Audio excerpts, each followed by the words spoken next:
சீப்பு கத்தரிக்கோல் இது ரெண்டும் இல்லைன்னா மனுஷன் நாகரிகமாக இருக்க முடியாது. தேவையில்லாததை வெட்டி எறியவும் வேண்டும் என்று வைத்திருப்பதை ஒழுங்குபடுத்தி சீரமைப்பதும் உங்கள் கைகளில் இருக்கிற அந்த ரெண்டு கருவிகள் தான். தேவையில்லாததை வெட்டி எறிவது கத்தரிக்கோல், இருப்பதை முறையாக ஒழுங்குபடுத்தி சீரமைப்பது சீப்பு.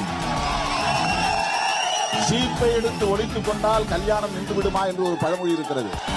சீப்பை எடுத்து ஒழித்துக் கொண்டால் எவனும் செயல்படவே முடியாது. ஆட்டுமிராண்டிகளாகத்தான் மனிதன் வாழ வேண்டியிருக்கு. ஆகவே நீங்கள் துப்பாக்கி ஏந்த வேண்டியதில்லை. உங்கள் கைகளில் இருக்கிற சீப்பும் கத்தரிக்கோள் போதும்.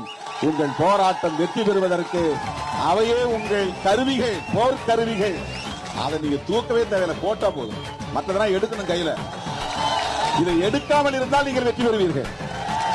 மற்றவெல்லாம் கருவியை எடுத்தால்தான் போரில் வெல்ல முடியும். நீங்கள் இருக்கிற கருவிகளை கீழே போட்டால் போரில் வெல்ல முடியும்.